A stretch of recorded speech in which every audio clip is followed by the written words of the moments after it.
Okay? Right? Yes, thank you. Yeah. Sí, okay. Muy bien.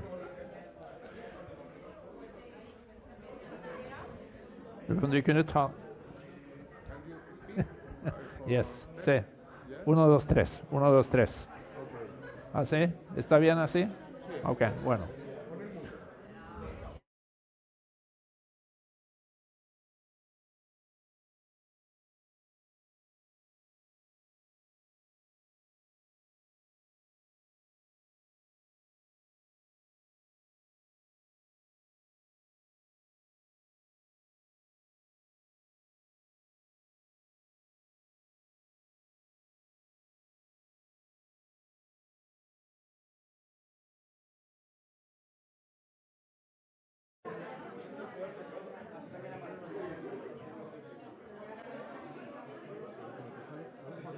Sí, está bien. Okay.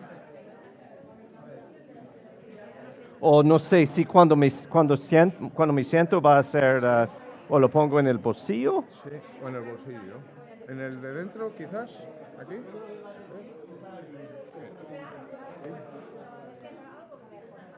¿Está bien? Yeah. Ok, muy bien. Okay.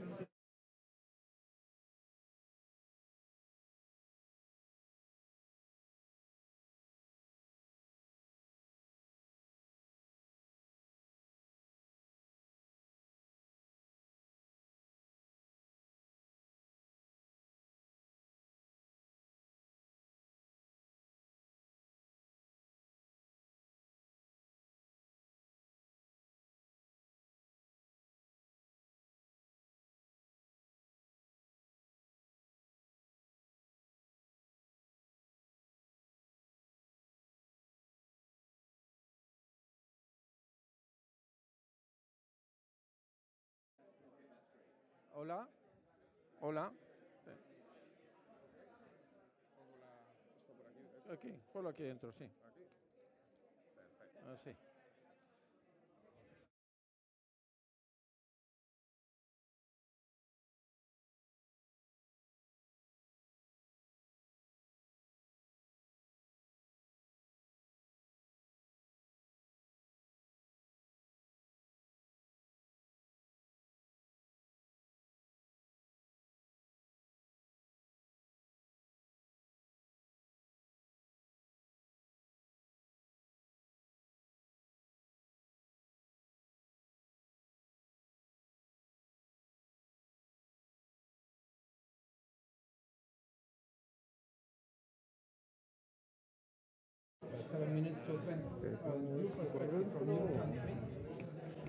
¿Se puede poner aquí? Ah, yeah.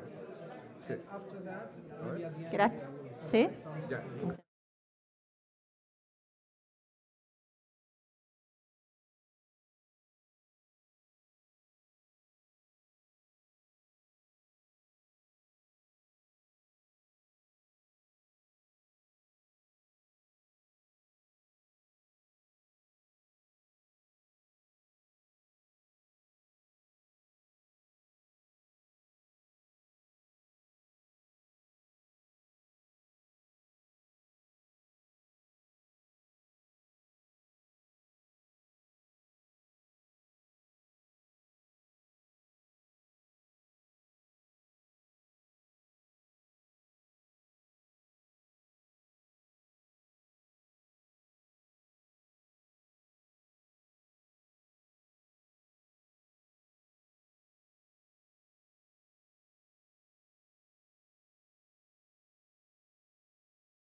Hola, hola, hola, hola, hola. Sí, súbelo un poquito más. Uno, dos, uno, dos. Vale. Ese déjale en mute. ¿Se lo llevo yo? Ya está, sí.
Canadá estaba preparado a empezar. ¿Sí? Sí. Lo pongo. I think I'm first, yeah. I guess.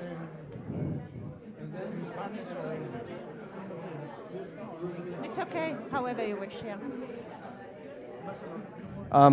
I've got nowhere to put. Yeah, maybe just put it down there, and I can get Hello. down. That's great, thanks. Okay. Okay. Gracias.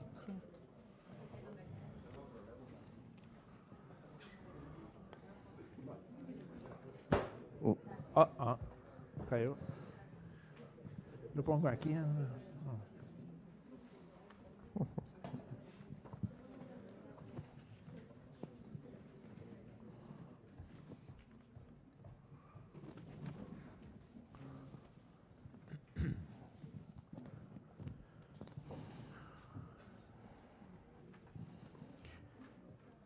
Hello. Good morning, everybody. Good morning to the ambassadors. Thank you very much for being here. My name is, for those of you who don't know me, my name is Miguel Palacios. I'm the Dean of the Business and Tech School.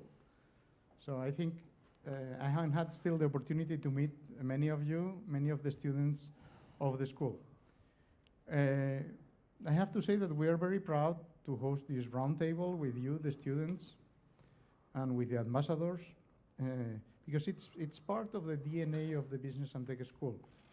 So Universidad Alfonso X el Sabio is a university that tries to be very close to what is going on in the world, and the international relations programs will have to be very close to what is going on in the world, and the Arctic is one of the big issues that is on the front pages of the newspapers for the last 2 weeks.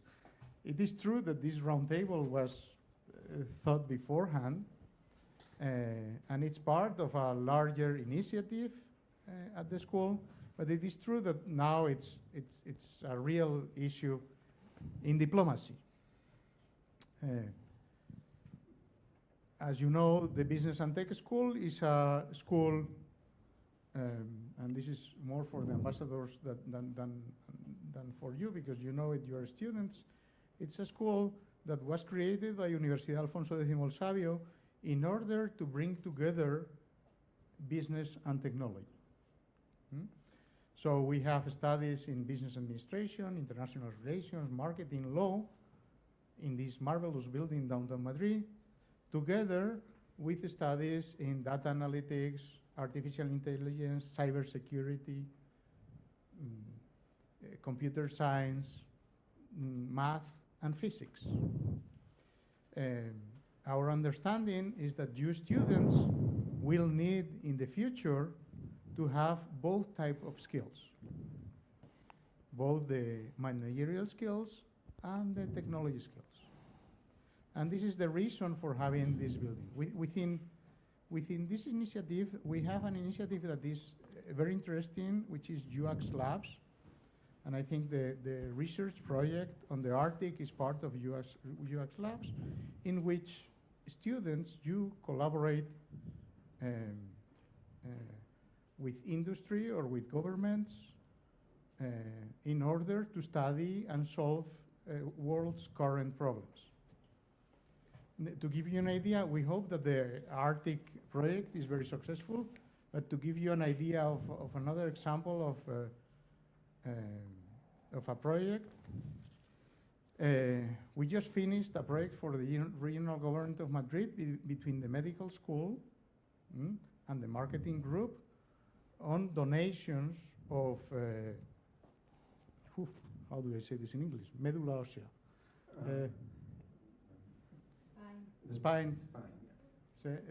Spine donations. Okay, that's one of the projects that we did recently, and the university got the record donations of history in Madrid as a consequence of it. So that's the type of impact that we can expect from these initiatives. So this is a school, the Business and Tech School, open to what is happening in the world. And we are very happy to have you here, the students, and to have the ambassadors to discuss about what is happening in the world. And I think the Arctic is one of the big issues that is happening in the world. For today's roundtable, we have the honor of having Ambassador Ángel Losada Fernández. I think this roundtable is going to be a friendly roundtable, but Ángel Losada Fernández has been working in very complicated positions for the government of Spain. Not only he has been at NATO and at the United Nations, at the European Union, but he's also been representing Spain in the Sahel, in Afghanistan, as ambassador in Iran, many other countries. So he has a long-standing experience in very complicated, in Nigeria, in very complicated situations. So it's an honor and pleasure to have you here moderating this roundtable. Without further ado, I'm going to give the floor to the ambassador to present the different speakers in the panel. And I thank you again, you for being here. It's an honor and a pleasure to have you here with our students. Thank you and good luck for it. Thank you.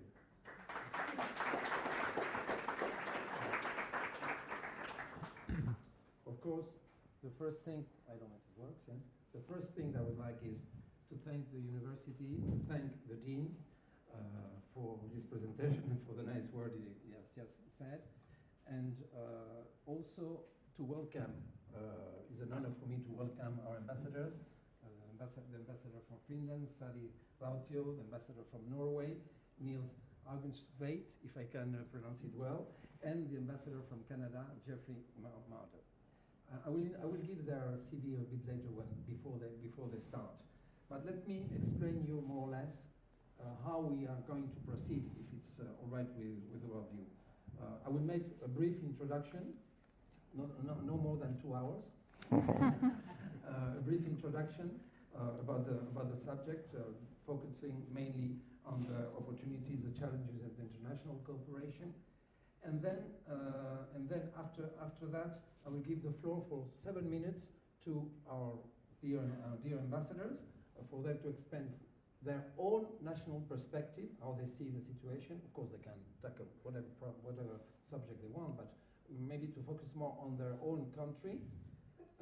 After that, maybe I will make a little summarize of this, and after that, I will give them 1 minute or 2 or 3 minutes to interact among ourselves, to have a more lively interaction. And then the most important, and welcome also to you, the students, the most important is also the question that you will ask them, because we are really very honored, and it's a real privilege to have them around here, not around the table because there is no table, but here in this. Then this more or less how I am planning to do this table ronde, so to say. Then a brief introduction. Yes, we believe, and we all believe that, as the Dean said, that the Arctic must be safe, stable, sustainable, a lot of things, peaceful and prosperous, and that's important for the entire world. There's no doubt about that. The fact is that, as it says in the title, we are now facing a very interesting but very complicated changing landscape in all the aspects, as well as from the geopolitical point of view, from the scientific and technological point of view, and also a fundamental element, which is climate change, which is also affecting the whole world. Then 3 aspects I would like to highlight very quickly: the opportunities, the challenges, and the international cooperation. As far as the opportunities, we know that the Arctic has an enormous potential. We all know that. From the economic point of view, its natural resources are enormous. In energy, for instance, actually there are more than 230 drilling operations, and the Arctic has the potential to produce 240 billion barrels of oil and natural gas. There are also something new, which now is very, very common. Even I'm more specialist about the Sahel, but what they call the rare materials or rare earth, which are fundamental for for the telephones, for instance, and for all these elements that we use usually. Then economically, that's one point. Secondly, challenges, opportunities, transport and shipping. Now with the melting and the loss of ice, there are new shipping ways, new shipping roads, and there are mainly three. The Northwest, which is mainly by Canada and the US, if I'm not mistaken, and there is what's it called, the Northeast and the Northern mainly controlled by Russia. And this is where things started to be also more complicated in one way or the other. This Northwest now with the melting has become incredibly important, and I read this figure which really astonished me. Can you imagine that to go from Murmansk in Russia to Yokohama, if they take the Suez Canal, it's more than 12,840 nautical miles. But if they go through the north, it comes only to 5,770 nautical miles. The difference is enormous. Then the challenges and the opportunities are enormous, but also we must have in mind, and I'm sure that they are going to highlight that the shipping in this area is very difficult and very complicated. Even though the ice is melting, it's a very dangerous route anyway by any means. These are also give fishing opportunities, even I would say tourism opportunities. These are the main opportunities, but there are many others, but they are the main one. Economically, I think it's very important. This, of course, brought up the second point I wanted to highlight, all the challenges. Climate change is, without any doubt, the most important challenge. The rising of the water may disappear many islands, even in the future, may disappear the sea coast in many countries, even in Spain. The problem of the pollution is a fundamental thing also, how to fight the pollution in this area. And the climate, because the climate of the world depends a lot from what happens in the Arctic. I read this saying which said that the Arctic is like the air conditioner machine of all the Earth. And if it breaks down, you can see the consequences that it may entail. Another challenge is the protection and the well-being of the Arctic and indigenous communities. That's very important, mainly in the Arctic. That's very important because they have to be preserved with the tradition. And third, which is the most political one, the geopolitical environment. The geopolitical environment makes that the Arctic has become a unique arena of global competition today. Melting sea ice and technological advances have increased the accessibility, of course, and that's very interesting. They've transformed the Arctic from a strategic buffer, I mean, nobody could get into it, now to the hotspot with a lot of resources. Of course, this has attracted the interest of many countries, starting from the US. You have all read the declaration from President Trump, his interest, so to say, for Greenland, but also the Russian interest, which is very, very important today. Despite the major losses they have in Ukraine, Russia continues to expand its military presence, and actually Russia has more than 46 icebreakers, more than any other countries in the world. And this is combined by another country, China. That's important to say. Can you imagine China has declared itself, and I quote exactly, near Arctic state. China is not that clear, but is considered itself, called itself as near Arctic state. Of course, there is a growing collaboration between Russia and China today. This collaboration made, for instance, that in the summer 2023 and the summer 2024, they made a joint exercises with joint patrols, China and Russia. That means that the military presence is getting stronger and stronger. These are, I would say, the main challenges. But one idea that we have to keep, from my point of view, no country owns the geographical North Pole, and all this area is ruled by the UN Convention of the sea, which applies. That's also an important thing to take into account.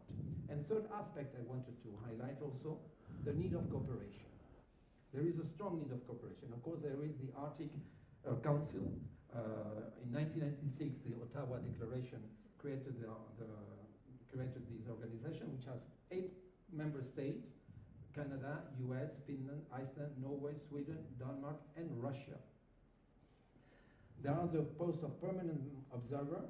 Spain is one of the permanent observer. Unfortunately, the EU has a complicated situation because it wasn't accepted because its policy on seals and also politically by Russia. But the EU, which is the second organization I wanted to highlight also, the EU has a very important role to play because its member states are member also of the Arctic Council.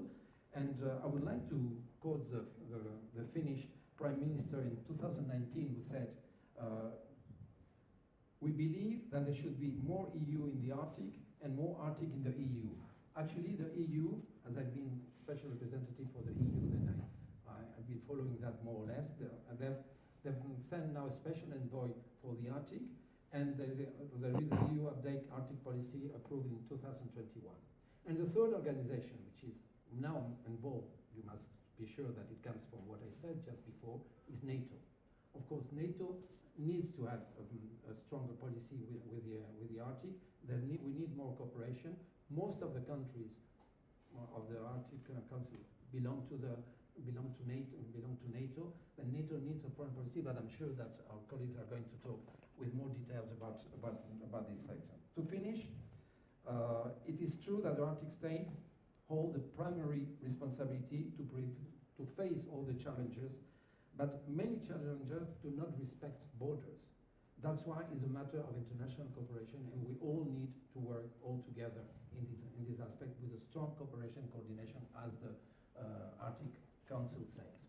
Having said this small introduction, I would say, let me start by introducing you our honorable speakers. And first, His Excellency Geoffrey Marder, Ambassador of Canada to Spain.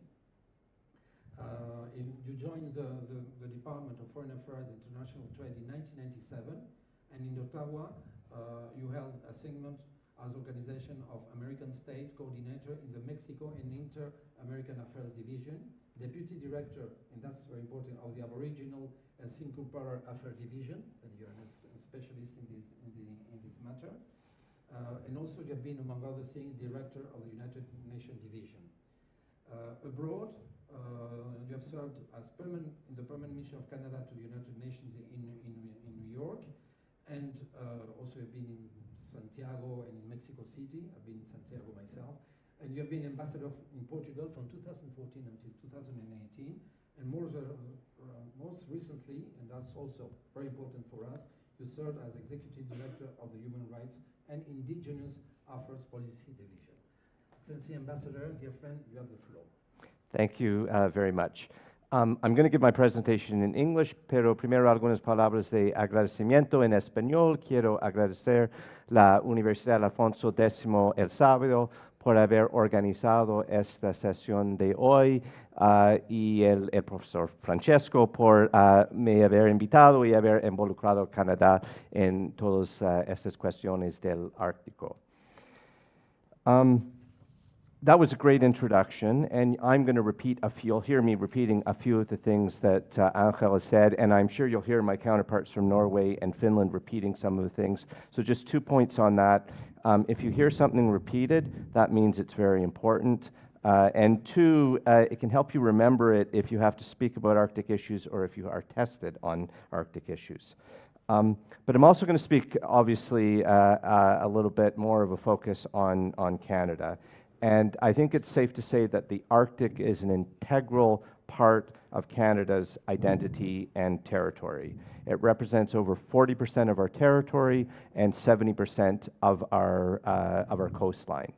One of Canada's most important cultural figures, a pianist named Glenn Gould, who was one of the most impactful and important classical pianists of the 20th century, made a radio documentary called The Idea of North. even though he had only visited the Arctic once and briefly. So it permeates the Canadian identity. 50% of the population in Canada's Arctic territory is Indigenous. It's a vast territory, but it's very sparsely populated, and half of the population is Indigenous. In terms of policy, in 2019, Canada introduced our Arctic and Northern Policy Framework, which was our shared vision for the Arctic, which was co-developed between Canada as a federal state, so between our national government, our provincial and territorial governments, as well as local communities and Indigenous peoples of the North. And it emphasizes 3 pillars: security, prosperity, and resilience. Now, I'm going to speak a little bit about some of the challenges and opportunities, and I think they're probably safe to say that they go for the Arctic region as a whole. Accelerated climate change. The Arctic is warming up 4 times faster than the rest of the planet. And so what used to be a harsh climate that prevented a certain amount of security can no longer be taken for granted. Sea ice is breaking up, and the level of national protection that a frozen north provides to Canada and to other Arctic nations is no longer there. This has opened up more accessible maritime routes and natural resources, so there are many more economic interests at play in the Arctic. More countries want to say in Arctic governance, and China, as has been pointed out, is one that is very interested.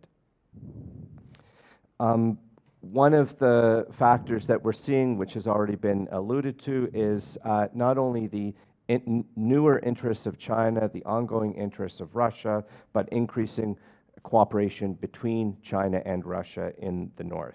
So there's deepening, as has been pointed out, Chinese-Russian military and security cooperation extending into the Arctic, and Russia increasingly is relying on China to fund some of its projects in the Arctic.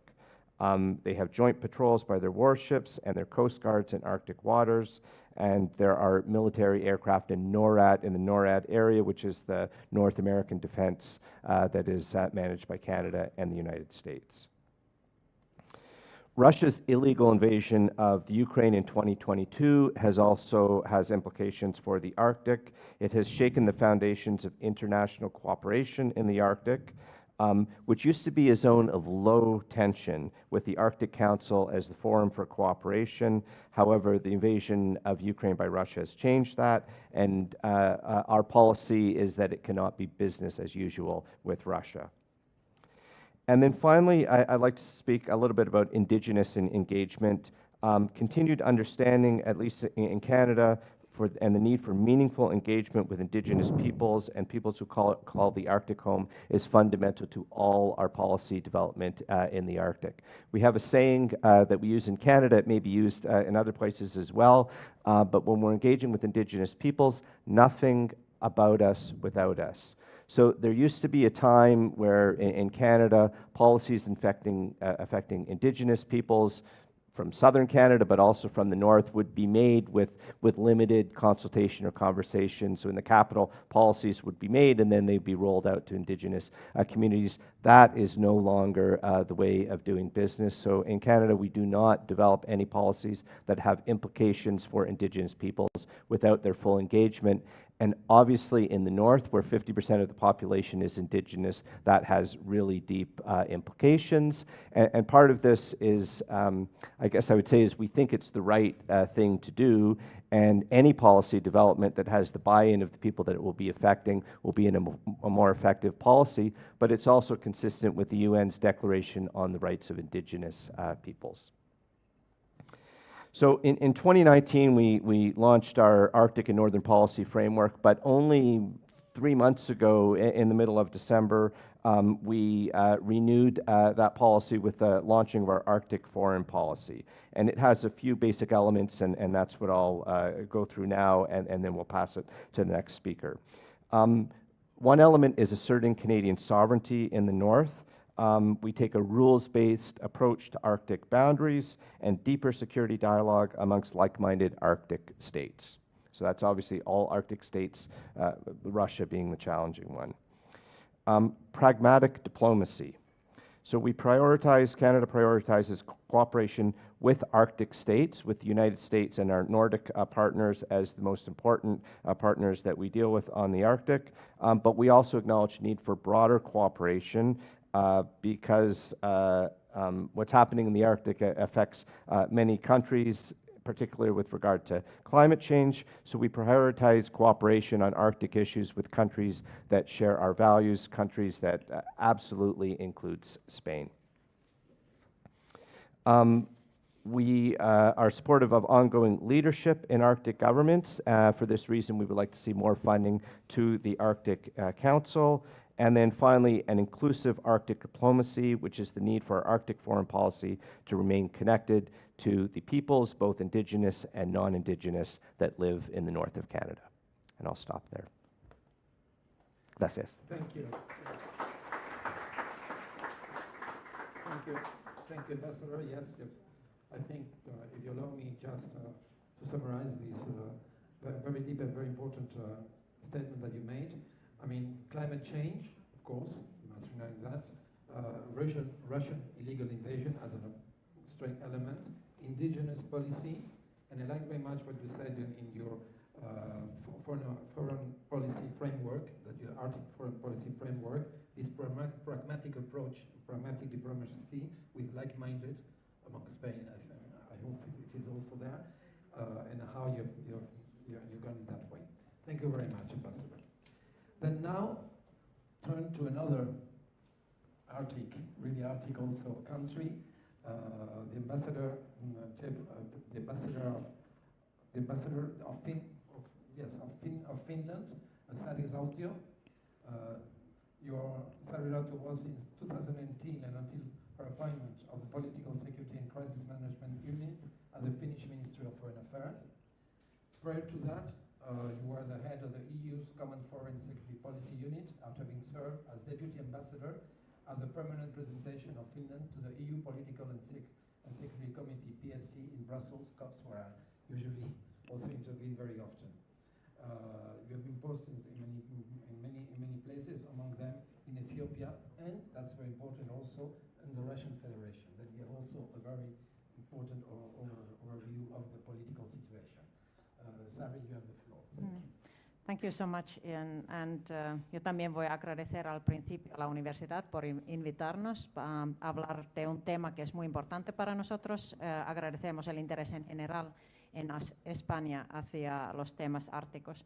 And thank you for the ambassador for the good introduction. And I think my Canadian colleague has also actually outlined many of the challenges. So I try not to repeat too much, but really to give a very Finnish perspective. I also have to make the disclaimer that as my previous position before becoming the Finnish ambassador in Spain was the director of Finnish security policy back at the MFA in Helsinki. I have very much security policy lenses, like naturally it's difficult for me to get them, to take them off. But maybe that's also good because the security issues will be there. They are very crucial when we look at the Arctic. So Finland is one of the 8 Arctic states. About a fourth part of our territory is Arctic. It means that we as an Arctic state have the interests and the worries of an Arctic state and Arctic people. We also do have indigenous Arctic population, the Sami population. In Finland there are only 10,000 of representatives of Sami population, but in the Arctic states they are altogether from 75 to 100,000 Sami people in Norway, Sweden, Finland, and Russia. So we are very, of course, interested in taking care of the livelihood of the Arctic region, both in Finland and more broadly in the Arctic states, and especially of the Arctic indigenous population. I would like to mention the 4 priorities that Finland has in our Arctic policy. According to our latest Arctic strategy, which dates from 2021, the 4 priorities are the climate change, fight against climate change, mitigation and adaptation. It's the promotion of well-being and rights of indigenous people.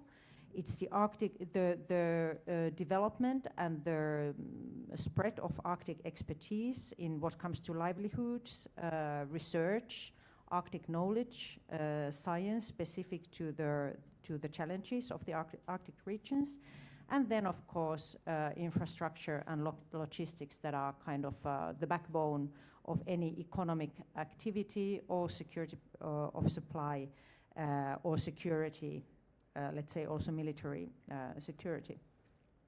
So these are our interests, and how do we promote these priorities of ours? As in any field of cooperation, we have of course the national level. How do we ensure that also the Arctic areas of Finland stay populated, that there is economic activity, that there are education opportunities, that young people see the Arctic region as a region where to build their lives. Then we have, as natural for Finland, as an EU state, we have the EU level. We want to ensure, as I think Ambassador Losada cited very well, our Prime Minister from 2019, that Arctic affairs are EU affairs, and EU. We need to have more Arctic in the EU and more more Arctic in the EU, both ways. And that is true, so we want to make sure that the EU tools, policies, financing, priorities address also the Arctic region, and on the other hand, that we are able to bring the Arctic vision into the EU. But then when we look broader, it's of course it's the Arctic Council that has been the collaboration forum. It's difficult now because one of the Arctic states, Russia, is not really respecting any international law or principles. So it's not a trustworthy partner. And actually, this difficult situation dates way back from 22. So in 22, Russia started its illegal war in Ukraine. But for example, already in 2014. It illegally annexed Crimean Peninsula into Russia. So Russia is really has demonstrated and is demonstrating its complete disrespect of international law. So it's very difficult to collaborate with this kind of a country. Because of the Russian aggression of Ukraine in 2022, Finland joined NATO in April 2023, so almost 2 years ago. So for us, it's also very important to ensure that NATO pays attention to the threats in the north, to the rising military tensions in the north, and ensures that it has both the situational awareness, but also the capabilities to address any potential security threat from the Arctic, keeping in mind that it's a defensive organization. So NATO is not causing tensions in the Arctic, but it will respond, and it has to respond if there are any military threats in the Arctic. Then when we look at the broader picture, of course, you cannot take Arctic out of the global issues. So as mentioned here, the geopolitical development has been such that everything affects everything. Of course, the melting of the polar ice cap, the Arctic ice cap, will have dramatic effects on the Arctic sea routes. And Russia has, of course, the Russian Arctic coastline is 24,000 kilometers, like more than 50% of the whole Arctic coastline. So Russia, of course, has a very legitimate reasons for being vigilant of that corridor and making also use of that corridor. But on the other hand, as I just cited, Russia is an actor that doesn't respect any international law, so we cannot be sure that, for example, it respects any environmental concerns or the UN Law of the Sea Convention. So that is our concern very much. We also know that China is an actor. It's how would I say? It's an actor that also does not really, for example, respect the human rights in its own country or in the world. So the economic development of China is very much based on technological developments that are used against its own population and also in disregard of any human rights globally. Okay, how does this relate to shipping remains to be seen, but the whole fact that China, through Russia, is gaining also an important role in the Arctic just strengthens its global position, and the stronger its global position is, the more we are dependent on certain critical sectors in China. So this whole geopolitical situation and development is, of course, something where we need to be really vigilant, ensure that we don't create new dependencies that are not really healthy for us, that we do have the capabilities of operating in the Arctic area. I will mention the latest collaboration format called Ice Pact between Finland, Canada, and the US. Russia has more than 40 operating icebreakers. China is actually rapidly developing icebreaking capabilities. Finland actually is a superpower of constructing icebreakers. So between the three countries, there is a pact where we pool our resources to ensure that, for example, the icebreaking capabilities will not be an area where we would be dependent or where we would be losing to global competitors or northern competitors like Russia or China. But maybe because I know that there will be rounds of commentaries later on, I will just finish with the kind of the most recent part of most recent vision of Finland to the Arctic issues. For us, it's clear that if you turn the map and you look from the Arctic. You look at the global map or the globe from the Arctic, the world looks quite different. And for example, if you look at the Arctic and the Baltic Sea and Ukraine from Moscow, world looks quite different than from the position where we normally look at the map. So from Moscow, looking from Moscow, actually the Baltic Sea and Arctic Sea are just part of the same theater. And that's kind of the Western theater of operations. So all the tensions that we do witness at the Baltic Sea are reflected at the Arctic Sea. The fact that we don't have so much military tension or activity at the Arctic at the moment is also very much due to the fact that Russian military capabilities are tied in Ukraine. We have a very important Russian Arctic northern military base next to Norwegian and Finnish border in the Kola Peninsula. And the fact that we haven't witnessed so much electronic interference in civil aviation, for example, during the last 2 years, is just due to the fact that Russia is occupied in Ukraine and hasn't been so active in the north. So we also need to look at these theaters as part of, or kind of these areas as part of the same theater. We need to be prepared, and that's why Finland, on its behalf, wants to make sure that NATO has the skills of Arctic warfare and understands the importance of the Arctic regions also for our own security. Thank you. Thank you.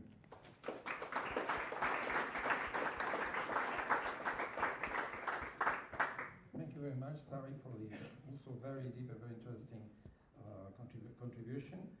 You have pointed out which are the priorities of your country on climate change, the importance of indigenous also, which was pointed before. Very interesting also what you said about the Arctic Council. In the question will come back on this. How do you see the future of this organization with the problem of Russia, that you pointed out? Very interesting also, they joined NATO recently, then it gives another dimension to the problem, and how you have insisted, and that's also very important about the Chinese presence and the Chinese strength, and how you are, from the technical point of view, the big producer of icebreakers, a technology which is fundamental for the future. Also very interesting that this geographical vision. We always look at the Arctic with our central idea of Europe in the center, but if you turn the globe and you see from ahead, you don't recognize anything sometimes, but that's how we have to look at it actually. Thank you very much for that. Well, now, also Sensing and Niels Haverstedt, Ambassador of Norway in Spain. If I'm not mistaken, you joined the Norwegian Diplomatic Service in 87, and you served as ambassador in Kabul, so I was there also, from 2012 to 2014. Previously, between 2007 and 12, you were ambassador in Buenos Aires, Argentina, and accredited to govern Bolivia, Paraguay, Uruguay, and especially in Latin America, as I can see, or Iberoamerica. Within the Ministry of Foreign Affairs, we have many positions like Director General of International Development Cooperation Policy and Inspector General for Norwegian Foreign Service. Inspectors for ambassadors is something always very, very important. When we have the inspections of the inspector who come to the embassy, we all tremble sometimes. We have worked as lecturer at the Norwegian Foreign Service Institute, teaching various subjects such as development, cooperation policy, leadership, and ethics. Niels, you have the floor. Thank you so much. This is and thank you for inviting us to this panel. It's a topic, a policy area of great importance to us, and it's important to say this, for me to state that this is about, for me, it's about Norway. It's about the Arctic, but it's also about Norway, my country. If you, of course, Arctic is normally considered the part of the world north of 66.3 degrees north, the Arctic Circle, which is a huge area, not only for us, the Arctic countries, but also if you look at this from a global perspective. If you drive in Norway, if you drive from the southern tip of Norway to Kirkenes, which is at the border with Russia, when you get halfway, you are at the Arctic Circle.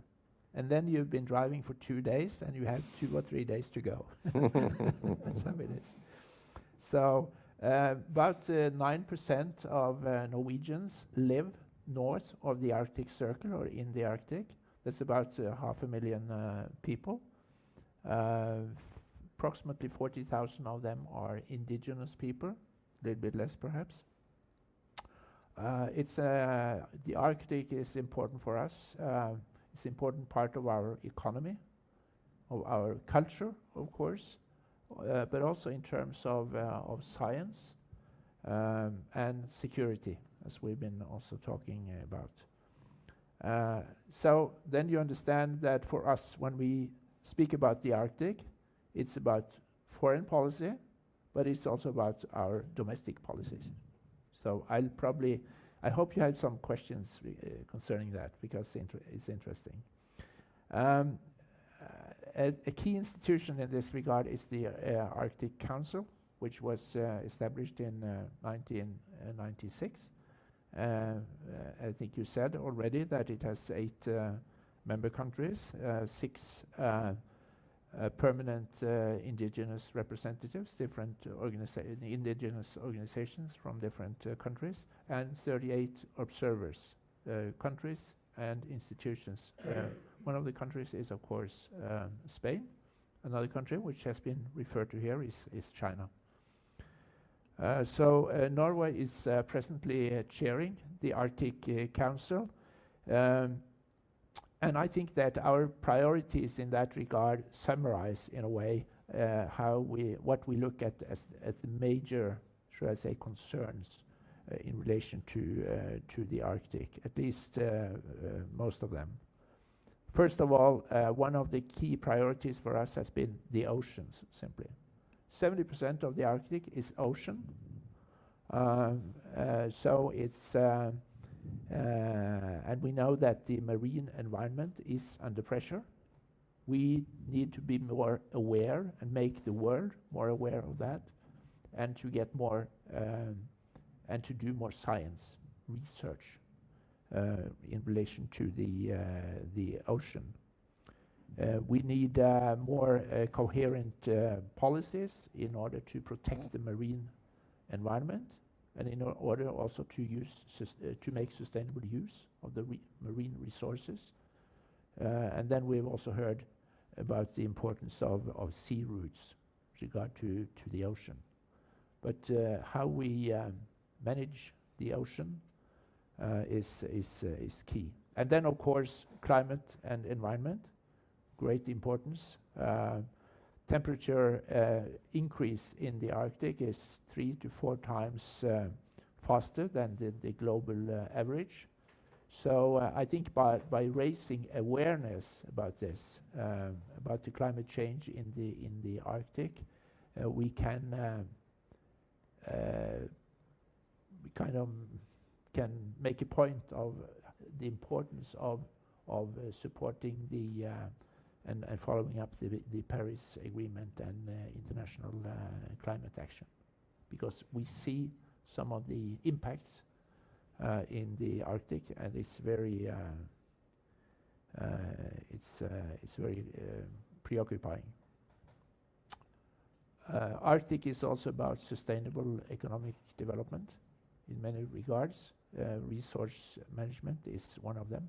People live in the Arctic and they need to work there and get an outcome.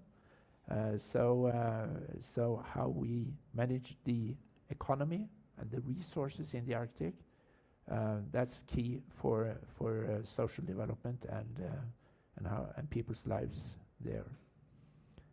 And then talking about people, that's the 4 dimension that we have been emphasizing during our presidency of the Arctic Council. It's people in the north, we call it, the people living there. We must seek to develop resilient, diverse and inclusive societies in different ways for different population groups, indigenous people of course, but also other people living in those areas. So and then we have, related to people in the north, we have 2 cross-cutting issues which we've been working a lot with. Arctic youth, and we recently, just 3 weeks ago, organized a conference in Norway in relation to the future of and the concerns of Arctic youth. And the last group then, also cross-cutting priority for us, is again indigenous people. So it's very people-focused approach that we have. Now I have not mentioned one important dimension, which is security. Of course it's extremely important for us, but it's not part of the mandate of the Arctic Council. Norway has been a member of NATO since the beginning in 1949, and NATO of course also covers the Arctic part of Norway, and we also work closely with the EU on security policies. So that part is, and we are of course very happy that the other 2 Arctic neighboring countries, Sweden and Finland, now are full members of NATO. That makes the northern flank of NATO and the flank of NATO in the Arctic a lot stronger than it was before. So I'll stop there.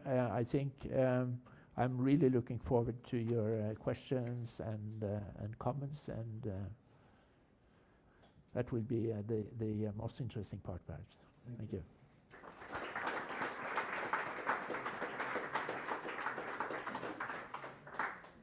Thank you, Nils, also for this very interesting contribution.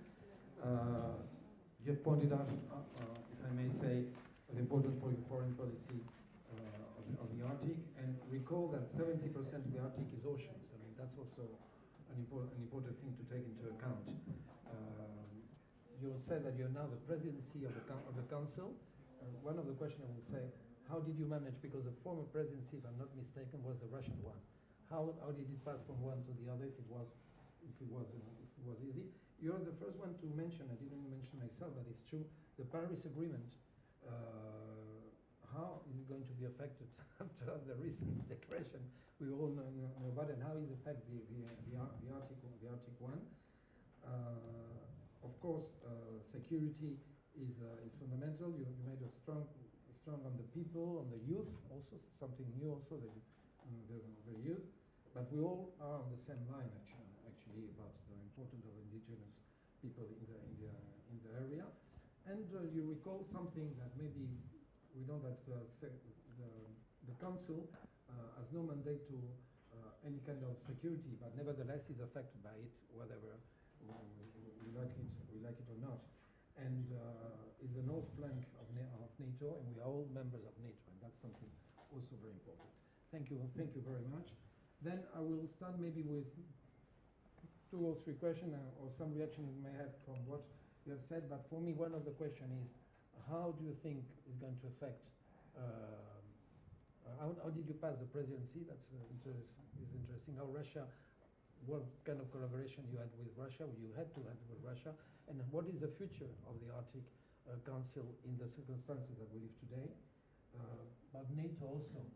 How do you see the role of NATO among other things, and how the EU, which is interested, as you said also very properly, can do more for the Arctic, and also for Canada, something which interests me. I mean, there are some, as the Arctic is ruled by the law of the sea of the UN. I know there are some requests that you're making according to the shelf, to the continental shelf, that there is some more terrain about it. How does it go together? Well, I first will give you the floor to that, as you will. Or any other elements that you want to contribute to have a very, let's say, 5 minutes, and then to give the floor to the most important thing to our students. I'm sure are eager to ask them, not me, to ask them of what really you want to know about it. Well, you have the floor. Perfect. I'm not a legal expert on our claims under the law of the sea, but I do know you referred earlier to the Northwest Passage, which Canada claims is Canadian territorial waters. And I would have to say, just the other day, I was looking at a little map. There's sort of 3 different routes, the Northwest Passage and 2 other routes that have opened up due to climate change. And if you look at the Northwest Passage, it really hugs the territory very close to a lot of Arctic islands that belong to Canada in the north. That said, some countries do not recognize Canada's claim and say that Northwest Passage is international waters, but Canada certainly believes in a rules-based international system, so that is how that we assert our claims. I mean, our view is that, again, a rules-based international system is the best way to manage the resources and the issues that are affecting the Arctic Council being the premier multilateral forum in the north, though challenged now by, as has been said by all of us, by Russia's complete lack of respect for international norms, but also NATO and other United Nations instruments. And while it's the Arctic nations, together with the peoples who live in the Arctic North, that are the ones who have to design policies for the Arctic. As I said earlier, it's equally important for us to engage other like-minded states, such as Spain, which have interests in the north and also experience. Spain may not have a lot of Arctic experience, but it does have a fair bit of knowledge about the Antarctic, and we're dealing with many of the same issues. So I think Spain, and we've actually seen within the foreign ministry a little bit of reorganization about how Spain deals with Arctic issues, something that demonstrates a new engagement on those issues, which have not in the past necessarily been at the forefront of Spanish foreign policy. Thank you, Geoffrey. Sari? Well, actually, yeah, I will at least comment both the role of the EU and NATO in the Arctic. In what comes to the EU, the Arctic regions of the EU are like any other regions within the EU area. In Spain, there's a lot of worry about the depopulated areas, and the EU's cohesion policies have been important for Spain in building the infrastructure, the logistics to these areas to facilitate the people to either to move there or stay there. This is actually the same that we ask for the Arctic regions, to the EU cohesion financing to the possibility of people to live in Arctic areas where often the logistics, for example, or the employment is a question. Or a crucial question. The specifics of the Finnish Arctic regions are that it's the frontier with Russia. So Finland shares 1,340 kilometers of land border with Russia, and that's a very challenging situation for us. A year ago, 1.5 years ago, for example, Russia used instrumentalized the migration, seeking people from Middle East and pushing them through the land border to Finland in the middle of the winter, which was actually really risky for the people that did that passage from Russian to the Finnish border. And we had to close the border, but it's mainly an open border. There's no fence, for example. So now we are building fences to the critical parts of the border, because for decades Russia took its part of the control of the border, as any state should, and then suddenly it didn't do it anymore. So we had to start to build a fence, and this is, for example, where we need the EU support. These are just some examples. In what comes to NATO, as I said, it's a defense alliance. Defense alliance defends the security of its member states. So it means that if there are such kind of activities in the Arctic that pose a threat or a challenge to the security of the NATO members, NATO has to react. And NATO, for that to be possible, NATO has to have the capabilities to do that. Finland's defense forces are one of the strongest in Europe because of our history of having first Soviet Union, then Russia as our neighbor. So we can actually have 280,000 soldiers in ranks in the case of conflict. Because it's a conscription army, and they are completely Arctic in their capabilities. But what about the other Arctic member states? We expect the NATO allies to be there in the case of a military conflict. So the other NATO members have to have the capabilities. Now that we are a NATO member, we will have so-called forward land forces in Finland. It's a rotational NATO presence, so there will be some permanent structure, but main parts of the troops coming to Finland are there for exercises, rotational basis, and the idea there is to sensitize and educate everybody on the Arctic conditions, and also to ensure the Arctic capabilities. Thank you very much. Very interesting also what you just said, and that you really want NATO to, countries of NATO to support you. Now, of course, there is Article 5. Of course. Yeah. Yes, Niels? Concerning the Norwegian presidency, as you said, we took over after the Russian presidency. I think it was in May 2023. Obviously, in a very difficult situation, 15 months or so after Russia started its war of aggression against Ukraine, in violation of all international laws, UN charters, everything. So the Arctic Council was in a very bad shape when we took over. We have improved a little bit, I must say, and we've taken some initiatives. You have to keep in mind that the Arctic Council is very much about scientific collaboration. It's maybe more about that than political cooperation. So, scientific cooperation is very important for all of us. So last year we managed to re-establish or resume meetings, virtual meetings among experts, working group, expert groups within the Arctic Council. Started again in 2024 after 2 years of communication only in writing, I understand. So operations are better than they were before, but of course it will be difficult to say it mildly, for the Arctic Council to operate as it should and to fulfill its function as long as Russia is at war with Ukraine in violation of all international laws. Thank you, Niels. And now, I don't know, Francesco, 10 minutes, 10 minutes of questions. I will take 3 questions, and please be brief. If you are not but really ask, because that's an opportunity to have 3 ambassadors here. It's an opportunity for you. Ask things which interest from the Spanish point of view, from the international point of view, security, scientific, climate change. You have the floor now. Who is going to start? Yes.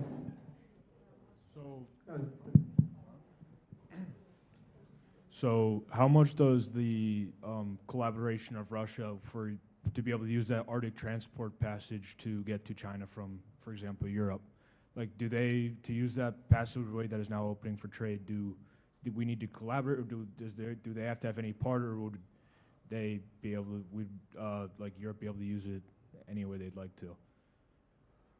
Like the ability to get through the passageway, does it depend on Russia's collaboration with like with the Arctic group, or does it not really have any implication on the matter? Thank you. And now I will take 3 questions. Here. Just a moment.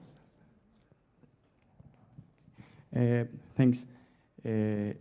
Is a question directed from the Ambassador of Canada, because it's the country that has most land in the Arctic, but it can also be answered by the Ambassador of Norway and Finland. When and what was the first red warning that led to realize that it must be an international cooperation between the countries to the Arctic? I think some countries that are getting through climate change will need to know this for the future. Thank you. Yes. And third question. We go 3 by 3 as there are 3 ambassadors. First of all, thank you for your time. And then this is directed mostly to the Finnish ambassador. I would like to know how is the situation with the border with Russia, and most of all, now with Trump's presidency and the interest in the Arctic, what's it's been like doing? Is it the fact of EU army still an idea in the table? I would like to know. Thank you. Thank you. Okay, The last one was directed. It's easy to start because it was directed to me. Well, I mean, the situation at the Finnish border is that the border with Russia is closed, full stop. There's nobody actually passes through that border, and that's a decision made on security grounds. We need to ensure the security of our country, and that's the decision we took. It depends on Russian actions in the future whether we will open that frontier. In what comes to the if I understood well your question on how Russia has taken, for example, President Trump's first initiatives and what are the considerations within the EU. I think in Russia, it seems that in Russia there is the similar kind of a position as in any capital in the world. Some surprises, but also wait and see, because we know from Trump's first mandate that he's quite unpredictable and quite unconventional. So it's better not to publicly announce your position immediately after President Trump has pronounced himself, because that might change in a few days. So I think it seems that in Russia there's the same kind of a position, both expectation but probably also worry about the unpredictability. On a possible EU army, no, there's no EU army on the table. That's due to the fact that most of the EU member states are members of NATO, and the collective defense is done in the realm of NATO. But yes, what there is at the table is investing a lot more, both EU common funds and EU member states funds in military capabilities, because we need the military capabilities in order to defend ourselves. Thank you. There was a question first. Absolutely. So I think if I understand the question correctly, sort of what were the issues that sort of made us realize, and not just Canada, other countries, partners too, that we needed to focus more on collaboration. And I'll speak mostly to the climate change aspects. As was mentioned before, climate change is affecting the North to a much higher degree and much more rapidly than other places in the globe. but this has, like many people here may have seen photos of glaciers on mountains, and they show a photo over, from 10 years ago and then now, and you see the glacier having receded, and people talk about the implications for ski resorts or something like that. So that's bad, and we have to look at cooperation to how to deal with that and new economies. But in the Arctic, changes to the climate in this very sensitive region affect the way of life of the people living there. And traditionally, the Inuit in particular of the North are, the traditional way of surviving has been hunting, hunting animals, fishing, and now they're more integrated into the modern economy, but not completely. So, for example, we have 3 big northern territories. One of them is called Nunavut. It has a capital city called Iqaluit, which isn't just Inuit, has non-Indigenous people, but there are something like 30 or 40 other communities, and none of them are connected by road. So they're completely isolated, and the supplies, traditional supplies, are taken in from south by airplane, but there is also land transportation, but it depends on the sea ice. And when the ice it doesn't cover territory leading out of these communities for as long, or doesn't come at all, they can be trapped in these communities with their only available access by airplane, so they're unable to move around. The animals that they used to hunt cannot travel the great distances that they used to travel because there's not ice there anymore. So it became clear to us, I would probably say long before climate change was something that everybody talked about all the time, it was clear to us in Canada, and I'm sure to Finland and Norway, to other states, the United States because of Alaska, that something was really changing in a way that fundamentally challenged the way of life of peoples that live in the North, and that the only way that we could start to deal with this was by international collaboration. One country alone would not be able to deal with these things. And as the ambassador of Norway has said, scientific collaboration and conversations is one of the key areas that we look at through the Arctic Council. Thank you. If I just may add, also in our case, resource management has also been very important, especially our collaboration with Iceland and Russia also, concerning the marine resources in the north and the fish stocks, which migrate actually between our countries. So that's also an important aspect. If I could follow up on another dimension of this, the sea route in the north, because that gives me the opportunity to say something which is, I think, is very important. Because when you look at this, okay, the ships are going to cross there. Of course, there are lots of more, you could call it practical issues concerning icebreakers and all this, of course. But from a legal perspective, that ocean, it's ocean. And that ocean is like any other ocean, be it the Pacific, the rest of the Atlantic. It's the law of the seas. Actually, that would be the frame of reference for navigating in these waters. And then if it's closer to 12 nautic miles, it would be within Russia's borders, so to speak. Outside of that, you have free passage. That's the basic principle, also in that part of the world.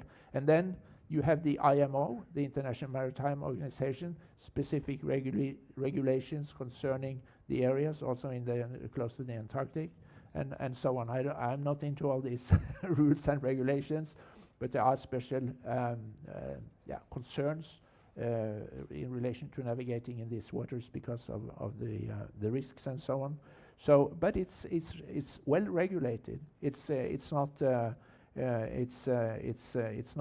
ungoverned or lawless area, as some people tend to think. Because some people even think that, okay, if we have, and we do have a convention on the Antarctica, why don't we have for the Arctic? The answer is very simple, because the Arctic is ocean, the Antarctica is a continent where you have different claims. So the law of the sea, fundamental for understanding all these issues in relation to the Arctic region. Thank you. I will take, we still have three questions, and yes? As part of Arctic countries, do you believe it's a good idea to open shipping routes that will, in the summer, break the already damaged ice of the Arctic, which could then worsen its impact against climate change as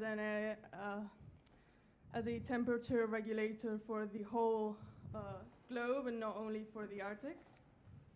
Thank you. Another two questions. Yes?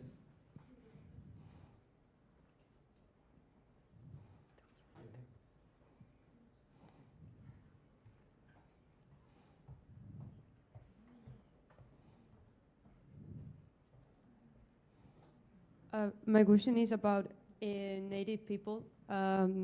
How do you think it will affect indigenous people living? You mentioned that most of them live in the Arctic zone of your countries. How will this affect the new commerce opportunities to their living situation? How would you prevent the industries and big commerce from taking over their land and their houses? Yeah, that's it. Thank you. And one last one? Yes? Here in front.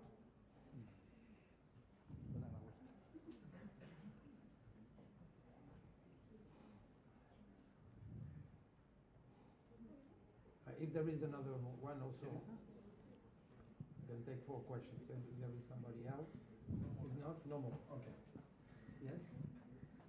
What is Canada's position now that Trump wants to use Alaska's resources to start extracting oil? What impact do you think this would have to U.S. relations with other members countries of the Arctic Council? Thank you. Well, maybe we'll start with this last one, which is very directed. Thank you. I mean, the Arctic, I think has been made clear, is a super sensitive region of the globe. And this maybe goes to all the questions a little bit. I mean, many years ago, I think it was in 1986, before any of you were born, there was an oil spill in Alaska, the Exxon Valdez, and you know, any oil spill is devastating, but when in an isolated region where it's difficult to get to, where there's ice all over, it's harder to clean up when something happens. So I think all of us and all Arctic nations have to be particularly sensitive to the sensitivities of the Arctic region. So, I mean, that said, countries have their own sovereignty, and if they want to do resource extraction, some resource extraction is riskier and dirtier than others, but this is why we have dialogues with other countries, including with our immediate neighbors like the United States, over issues that could have cross-border implications. And we have, I mean, to give one example, we've just been renewing it, the Columbia River Treaty. The Columbia River flows from Canada into the United States, and we have a treaty which we've just been renewing that talks about the shared use of resources and how, what will be the ways of dealing with any sort of damage that could result from that. Can I just go to the other question about Indigenous as well?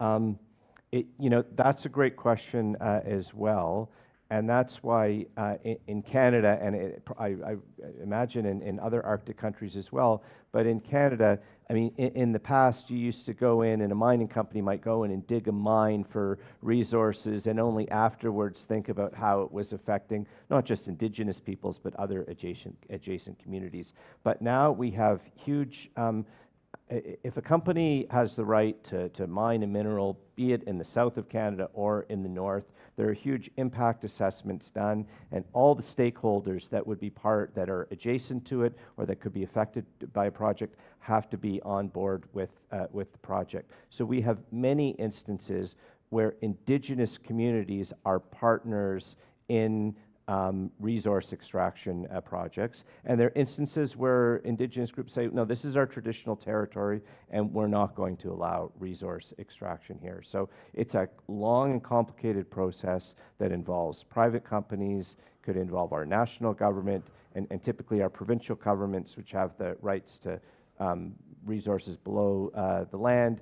non-indigenous communities and indigenous peoples would all have to have a say, with a particular priority given to indigenous peoples in line with their rights under the UN Declaration on the Rights of Indigenous Peoples. So all I'd say, there are many examples. I just visited a company in northern Spain that is involved, that has just won a concession in the province of British Columbia to set up I guess small, but a large nonetheless, substantial nonetheless, wind generating power plant with the participation, the active participation of an indigenous people that lives in that part of northern British Columbia. So the way that we used to do business in the past is completely different from the way we do it now. Thank you. Sorry, there's well, maybe also this question indigenous, I thought, and or maybe also the other one about the opening of shipping routes. Yeah, well, actually, I would start maybe from the shipping routes. I don't think we can stop Russia or China or our own logistics companies of using the Northern Sea Passage. But what we can do is that we need to vigilate that the international law is respected. And also what can be done, of course, and should be done, is that in every economic activity or in respect to any economic activity in the world, there has to be also the environmental consideration. So there has to be, maybe there's a possibility to develop the international legislation with that regard.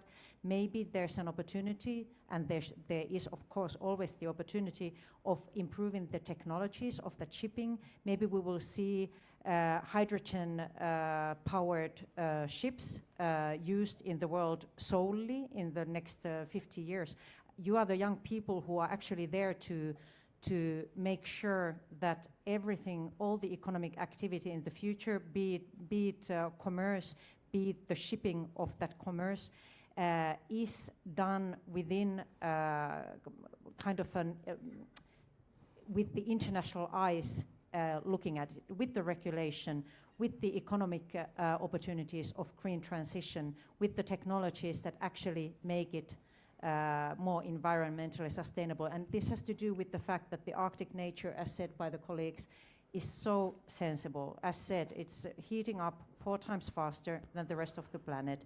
It's an environment that recovers much slower. The tree grows like 5 times slower or 10 times slower than in the southern parts of the world. So it's an ecosystem that if you damage it, it will take a huge time to recover, if it ever recovers. So you're absolutely right in your question. Thank you. And now to close the floor, the president of the Arctic Council. Thank you. A lot of good questions. I think I'll focus on one concerning indigenous people, because they have special rights, and it's a special concern also ours in our presidency. And how, first of all, I should say that Norway has ratified the ILO Convention 169, which is the international framework for safeguarding the rights of indigenous people. And we have seen this in Norway, how they need, should I say, special protection. It's actually what triggered, and we have a Sami parliament in Norway, organizing in a way Sami interests. The Samis are the indigenous, main indigenous population group in Norway. That and it was established in the late 80s.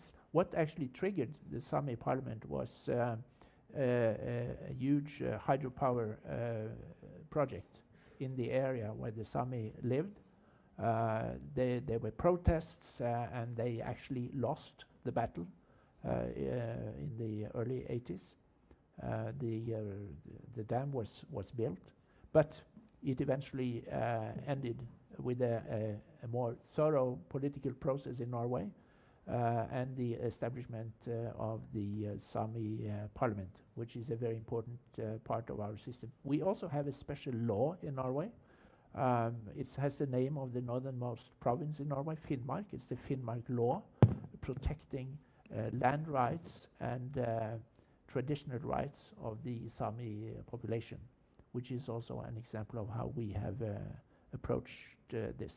They are under pressure because of economic interests, but also culturally. of course. And just to round off this, I think when I prepared for this, I came across also another example of how, should I say, complicated and also concerning this is, because as one of the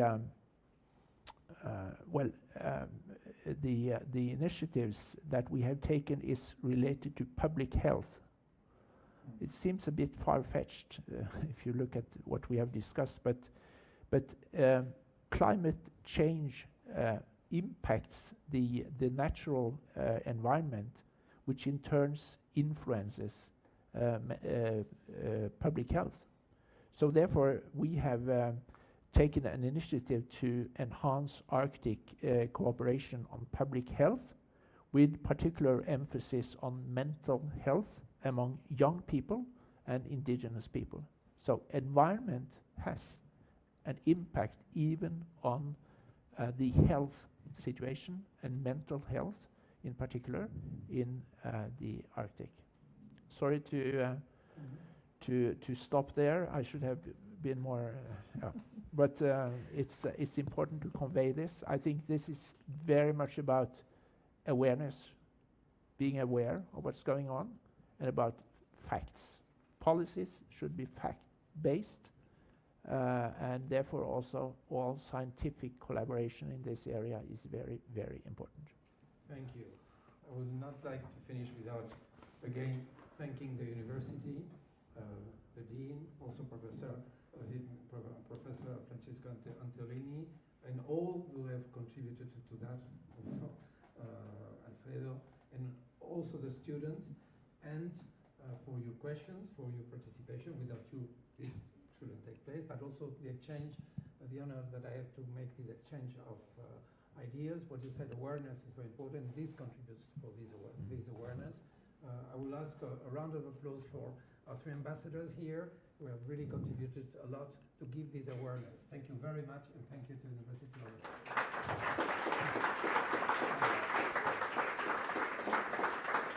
Well, thank you to our distinguished panelists today. For those who don't know me, I'm Iris Nunez. I'm Vice Rector for International Relations. I have the pleasure and privilege to just wrap up with a couple of closing remarks. I've been taking notes of the very interesting discussion. And it's obvious that this is a very hot topic. I also want to thank Veronique and Francesco for organizing the masterminds behind this event. It's definitely a very hot topic, and it's going to grow in importance. So it's essential, you know, that you have the time to share your ideas, your concerns with students that will actually be working on the Arctic and will be presenting you with their conclusions and projects. So in our U-Lab that our dean introduced at the beginning. So this is, you know, thank you very much. It's really, really important and critical. I have heard a few, you know, obviously the questions that are core to this debate and topic: climate change, resources, wildlife, indigenous populations, but also trade, new routes, commerce, and security. I think this really puts the Arctic on, you know, the center of our concerns and our, efforts to actually make things work, because as we've said, this is a very fragile environment, and it's critical to not just the Arctic countries, but also to the rest of the world. I don't know if you know, in 2007, almost 20 years ago, Russia had a mission in the Arctic, and Antarctica it was called, and they put a Russian flag in the seabed at 4,000 meters below sea level, with a capsule and a message from President Putin.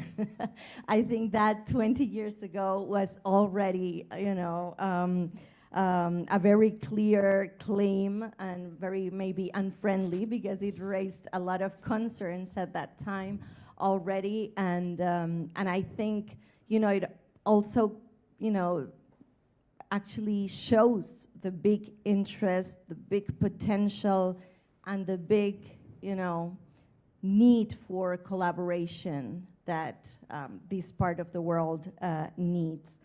But as I said, this does not end here. Thanks again. Thanks for your time. Thank you for the students that came to join. This is just the beginning, and we do hope it will be a very fruitful, project, and you will enjoy. And maybe you can come back in a few months and hear the students present what they have to say and what they've learned about the Arctic. So thank you very much.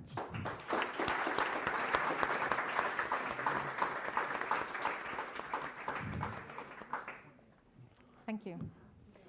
Can we take a photo with the students, like panelists and yeah, not only the panelists, but everybody together?